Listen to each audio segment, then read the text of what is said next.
Hey guys, what's going on? Tyrauku here, and I hope you're all doing great. So I tried to record this video a little while ago, ended up being 30 minutes long. So obviously this one's gonna be much shorter. I don't think you guys need to spend 30 minutes listening to my top 10 champions of 2021, but I thought this would be an interesting video idea. I thought it was gonna be fun, at least for me, and I would love to see your guys' input as well. What's your favorite champion of 2021?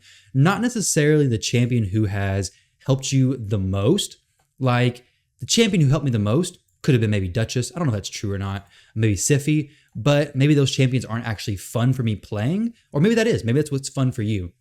But I want a champion who you actually enjoy playing. It doesn't have to be an amazing champion. It doesn't have to be a top tier S rank champion. It could be whoever you want, whatever champion you found to be the most enjoyable, either the number one or your top three. But with 2021 coming to an end, I wanted to jump in here and share with you guys my top 10 favorite champions for 2021. I was looking through some of my previous videos, and this is what I've come up with. Now, obviously, I don't know if this is a real thing. Recency bias. I feel like that's a word, like a thing I've heard before, but basically, I know if you recently pulled a Void Legendary champion, your hopes for them or your amount of enjoyment from them is probably higher than a champion who you pulled earlier on this year. So like, I tried to keep that in mind and tried to weigh that with the champions who I put on this list, because some of these champions I did pull very recently, but absolutely a huge fan of these champions. So let's start off this list with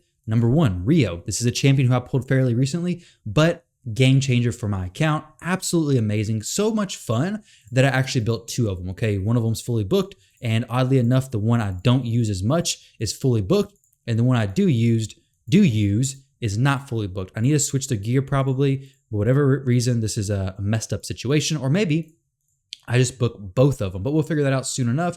But the reason why I like Rio so much, she's basically an amazing answer to Kymar, Hegemon, and I hate going against Hegemon in the arena, but Rio opened me up to basically having an answer for Hegemon. The reason why she's one of my favorites though, is besides that, you can build her several different ways. So this one that I use the most is currently really fast, decent accuracy, but you can also build her in immunity gear. Works out very well. You can put her in a shield set. There's so many different builds, so many different ways you could use Rio that she definitely deserves a spot on one of my favorite champions for 2021.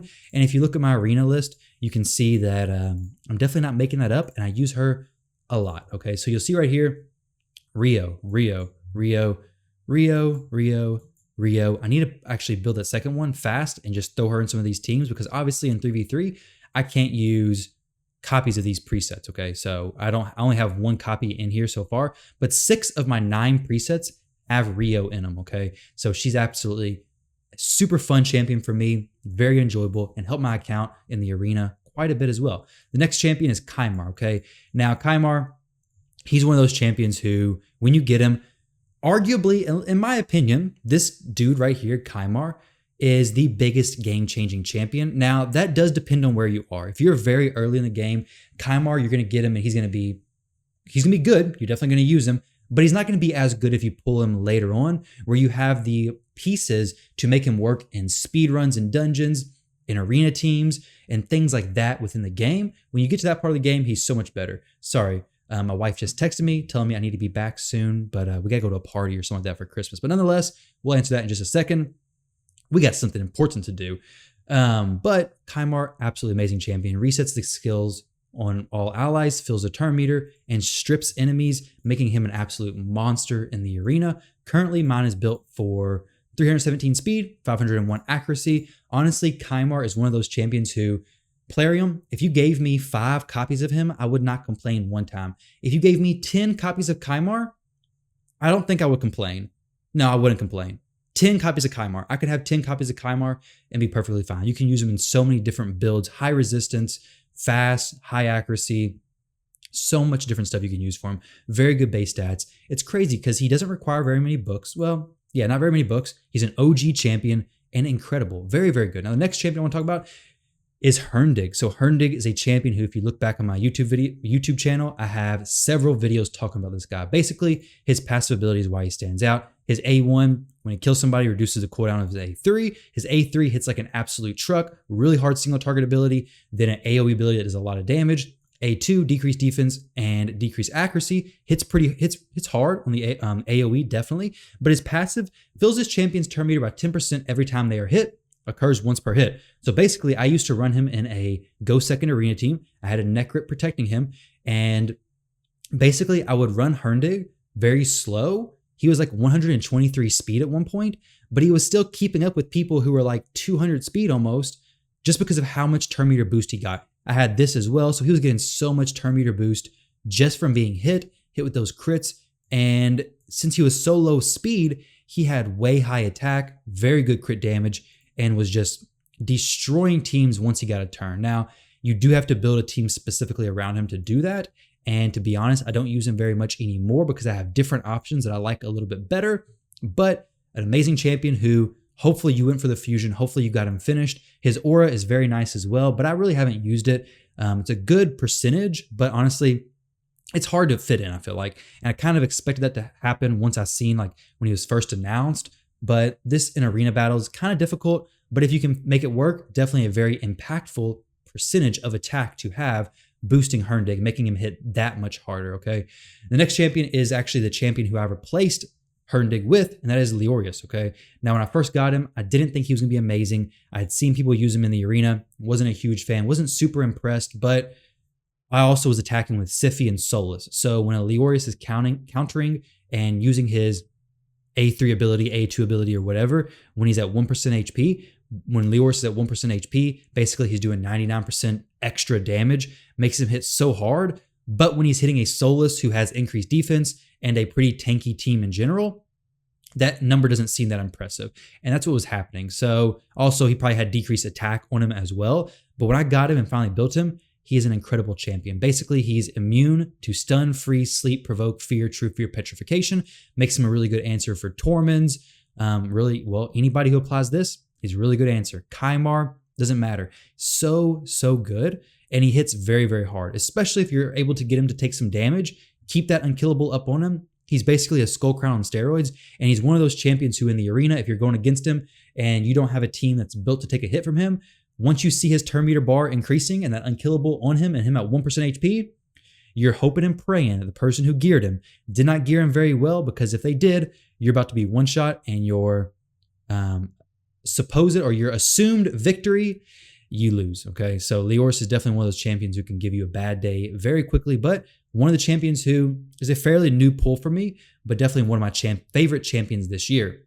The next champion is Molly. And honestly, Molly's been one of my favorite champions since the beginning of this game. Basically, super good A2 ability, provoke all enemies for one turn, doesn't hit, so no weak hit chance, 50% chance of placing that provoke for 2 turns instead. It's amazing, okay? She is such a good CC champion. I mean, if you could place a 2-turn provoke on the enemies and she has a 3-turn cooldown on this, you make her fast enough, she's basically going to have the enemies provoked forever, okay? So she's such a good champion. You can get her from the life token shop. Honestly, I don't think I'll ever sacrifice enough legendaries to actually get her, like a dupe of her. And honestly, it'd be even hard pressed to actually sacrifice enough dupes to get a unique copy of her if I didn't have her. I think they're way too expensive. 6 dupes, but I guess it depends from account to account.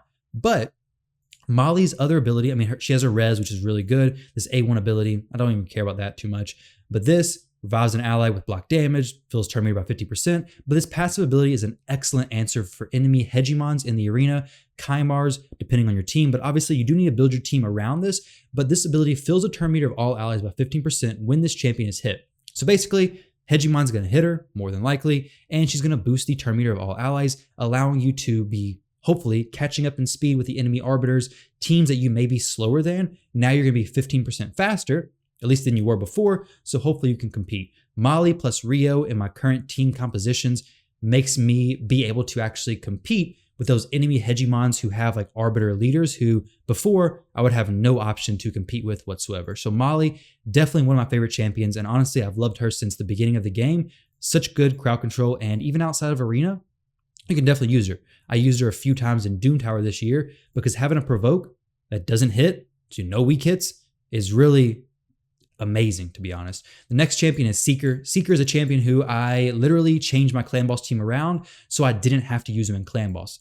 Seeker is a champion who, well, you probably see him in Bat Eater teams, right? So we got Seeker Seeker, all clan boss teams. He's in so many clan boss teams. He requires so much gear in those teams though. And I was like, I love Seeker so much that I'm going to have to specifically build a team that doesn't require Seeker. So I currently use this clan boss team right here, but I don't use Seeker too much anymore as far as like in the arena. But at that time, when I was going through all that, you can look back on my channel. I have quite a few videos talking about Seeker, and he's amazing. I built him in a shield set. I built him in a guardian set. I built him in high accuracy. I built him low accuracy. I built him high resistance. I built him high HP. I built him so many different ways. I think my favorite is this shield set because really in the arena, my strategy with him basically was allow this passive to proc increased defense, have him in the leader spot. He would get hit with a crit, proc increased defense, and then everybody behind him in the arena order would get the benefits from the increased defense before the damage hit them, okay? So it would mitigate so much damage, allowing teams who would be typically pretty squishy to survive quite a bit. And that was really his only goal. If he could get an increased attack, turn meter boost place, amazing. But if not, I wasn't that worried about it. So I just stacked him with a pretty good amount of HP, decent speed, and then hoped and prayed that my team survived and that Seeker hopefully got this increased attack. But if he didn't, wasn't the end of the world. He served his purpose with the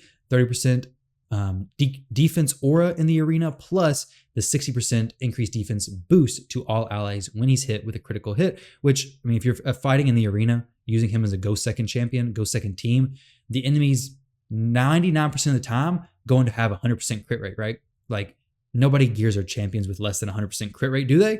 I don't think so. But like I said, I've done several videos talking about Seeker on this channel. If you guys see any of these champions on this list that you want me to do a more in-depth breakdown of, definitely let me know. But the next champion is Drextar. Drextar, there's not going to be a whole lot to say about him, but it's an amazing champion. So he's a champion who I think is a tremendous addition to the game by Plarium, allowing you to get in from the tag team arena. One thing to mention, if you're saving up your tokens and hoping to buy all of his fragments in one day, don't do that. I've seen so many people on the Facebook page say, oh, I've saved up for 100 days and I finally can get Drextar, and they go to purchase them and then boom, cooldown. Everything in here has a cooldown, okay? So purchase Drextar fragments every single day. 100 days, you're going to get him if you don't already have him, but he's a tremendous champion. If you get him early on, you're going to use him so much. But even where my account's at, I use him a lot. I use him in Doom Tower. I use him all over the place.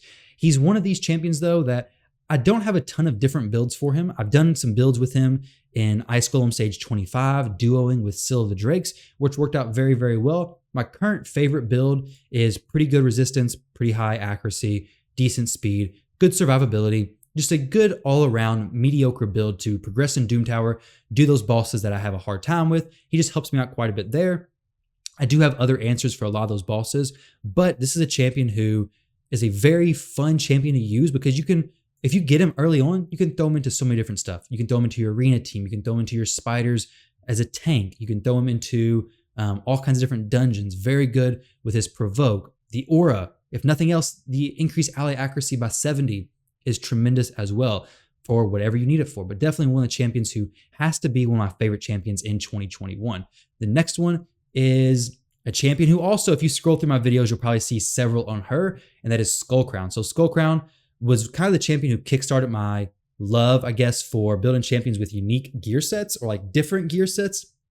So Skullcrown and Avenging is especially amazing because Avenging doesn't have the damage mitigation like a typical counterattack would. So like Retaliation takes a pretty big hit from its counterattack. But if you go into the index, I don't know exactly where I can see that at, I forget, but Avenging does not say anything about having damage mitigation.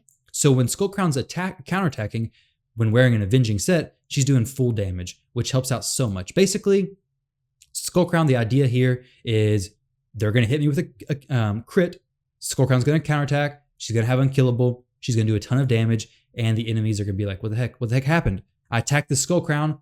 She never took a turn because she's so slow, and she just absolutely obliterated me. I used to use Skullcrown so much. I've used her in Avenging sets. I've used her in Savage sets. I've used her in Stun sets for Faction Wars.